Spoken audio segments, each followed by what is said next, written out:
Thank you for joining us for this month's National Economic Outlook, written by Local Market Monitors founder Ingo Windsor. Ingo is a graduate of MIT and Boston University, and he's not your typical economist. He has a knack for presenting complex facts in an easily understandable way. So without further ado, I'll turn it over to Ingo. Thank you, Julie. Every month, we look at the latest data to see what they can tell us about the economy and about real estate markets, where they are now and where they may be headed. Make better investments when you have a better idea of the forces that affect supply and demand. This month, we'll see that not much has changed from last month, so it's a good time to look at what a longer period of stagnant economic growth might look like. The best way to see how the economy is doing is to look at the rate at which it's creating jobs. Jobs means consumers, and consumers are the U.S. economy. Here we see the percent change in jobs every month compared to the same month of the previous year. It's clear that the economy is steadily slowing. Right now, job growth is essentially zero. I happen to think it will soon be negative and that a recession is on the way. But even without that scenario, there's little reason to expect better growth anytime soon. Jobs in the manufacturing sector, for example, continue to be lost. Every administration wants to bring manufacturing jobs back to the U.S., but so far, none have figured out how to do it. In the construction sector, jobs have recently been created to build more data centers. But that's been balanced by job losses in home construction. The retail sector has not added jobs in years, so we can expect little help there. And jobs are now being lost in the finance sector, especially in banking.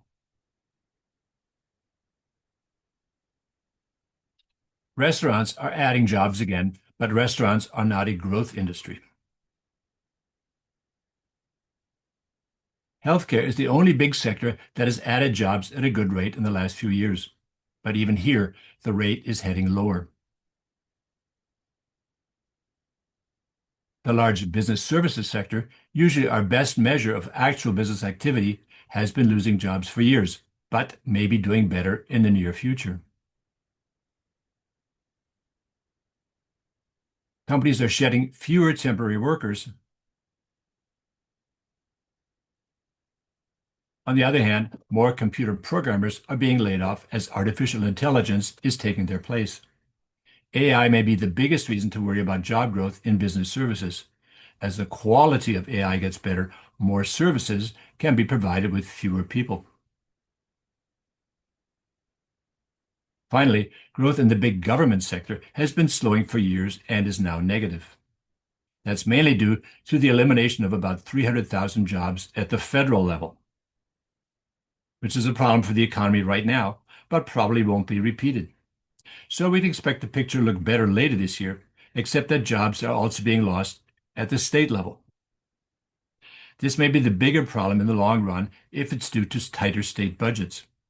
And this gets us around to the long-term problem of zero job growth. Let's look again at the chart of total job growth, which shows data from a monthly survey. This time we also see in red job growth is measured through a quarterly census of all employers, which strongly suggests that we've been in negative territory since last September. Governments and businesses depend on money from consumers to fund their operations. If there are fewer jobs, there are fewer consumers. Governments and businesses can tolerate temporary shortfalls without major adjustments, but not long-term trends. And there's no reason to think that zero job growth is just a temporary phenomenon. Interest rates, in this case mortgage rates, are still high and will remain high. The cost of energy, even if the Iran war stops tomorrow, will also remain high. Most important, the U.S. population is no longer growing.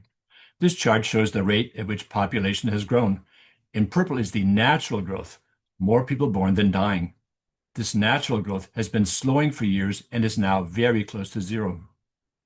The white portion of the chart shows that immigration boosted the total for years, but we're now in a period where immigration also will be close to zero. So it's difficult to see where economic growth will come from. In this low or no growth economy, businesses will only be able to grow their profits by buying or eliminating other businesses in a constant spiral of fewer, bigger companies. This sounds like an extreme nightmare, but a rosy picture is hard to find right now. That's it. In this time of uncertainty, it's important for bankers and investors to stay on top of local economic and real estate developments.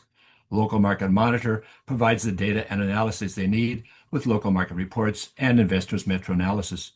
Thanks very much for following along. This is our National Economic Outlook. I'm Ingo Windsor.